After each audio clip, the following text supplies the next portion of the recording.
الحمد للہ رب العالمین۔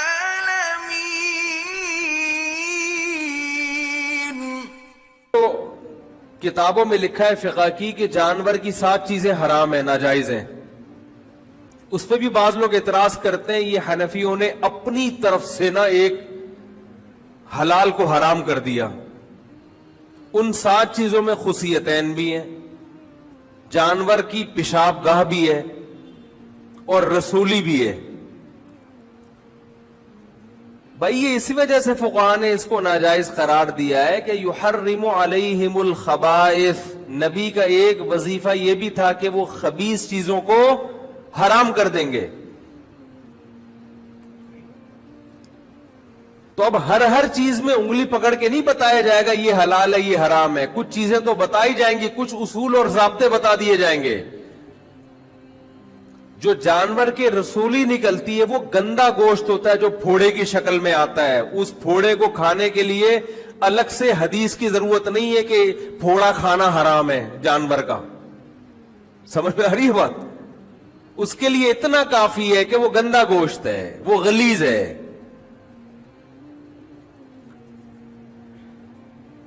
اسی طرح یہ جو خصیتین ہیں یہ بھی پیدا کرتے ہیں گندگی کو۔ گردے جو ہیں وہ پیشاب کو فلٹر کر کے نکال دیتے ہیں، گردے پیدا نہیں کرتے گندگی، جبکہ یہ سے پیدا ہوتی ہے گندگی، الگ نہیں کیا جا سکتا گندگی کو اس سے۔ اسی طرح یہ جو پیشاب گاہ ہے یہ بھی کوئی ایسی چیز نہیں ہے جو انسان کھائے، یہ سلیم الطبع انسان اس سے نفرت کرتا ہے۔ اب اس پہ دلیل ہم سے مانگتے ہیں قرآن میں کہاں لکھا ہے، حدیث میں کہاں لکھا ہے؟ بہت سی چیزیں حدیث میں ہوتی ہیں، اس کے لیے تفقہ چاہیے، بصیرت چاہیے۔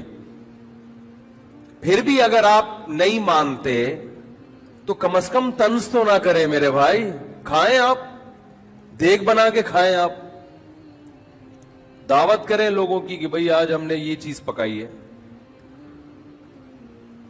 تو طنز نہ کریں۔ آپ کہیں گے میں بھی تو طنز کر رہا ہوں، تو میں جواب میں طنز کر رہا ہوں کہ جب فقہاء پہ طنز ہوگا، مجتہدین کو بیوقوف قرار دیا جائے گا، تو پھر لا يحب اللہ الجہر بالسوء من القول الا من ظلم، اللہ بری بات کو پسند نہیں کرتے، لیکن جس پر ظلم ہوا وہ دفاع میں کہہ سکتا ہے۔ اختلافی مسئلہ ہے، بعض مجتہدین کہتے ہیں حلال جانور کی سب چیزیں حلال ہیں، تو ٹھیک ہے، ان کی رائے ہے، وہ بھی قابل احترام ہمارے لیے۔ لیکن اگر امام حنیفہ نے کہہ دیا کہ یہ چیزیں حلال جانور کی بھی حرام ہیں، ناجائز ہیں، تو آپ ابو حنیفہ پہ طنز نہیں کر سکتے، اس لیے کہ آپ کی مینٹل اپروچ وہاں تک پہنچی نہیں ہے۔ تو آپ یہ کہہ دو بھائی میں ابو حنیفہ کو نہیں فالو کرتا، تو ٹھیک ہے، جو شافعی مسلک کو فالو کرتے ہیں وہ بھی ہمارے بھائی ہیں، وہ ہم پہ طنز نہیں کرتے، ہم ان پہ طنز نہیں کرتے۔ لیکن جو طنزیہ اسٹائل ہے نا، یہ جہل مرکب کی دلیل ہے، یہ اس کی دلیل ہے کہ آپ جاہل بھی ہیں اور آپ کو یہ پتہ بھی نہیں ہے کہ آپ جاہل ہیں۔ سمجھ لیں، کم سے کم پتہ تو ہوگا مجھے نہیں آتا کچھ۔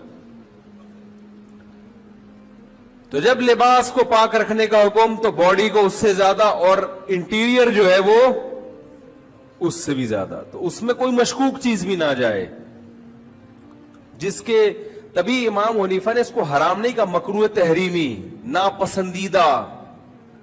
تحریمی کا مطلب غلط، چھوڑ دو، لیکن ایسا حرام نہیں ہے جیسے سور اور کتا حرام ہے، کیونکہ اس میں اختلاف ہے۔ تو ہم بھی کہتے ہیں مکروہ ہے بھائی کھانے کے لیے، اور تم کٹاکٹی جا کے کھا رہے ہو کم وقتو، معذرت کے ساتھ، تم اور کھانے کے حلال چیزیں کم ہیں دنیا میں۔ کٹاکٹ میں دونوں قسم کے آتے ہیں، وہ والا کٹاکٹ، تو کچھ اور بھی تو کھا سکتے ہو۔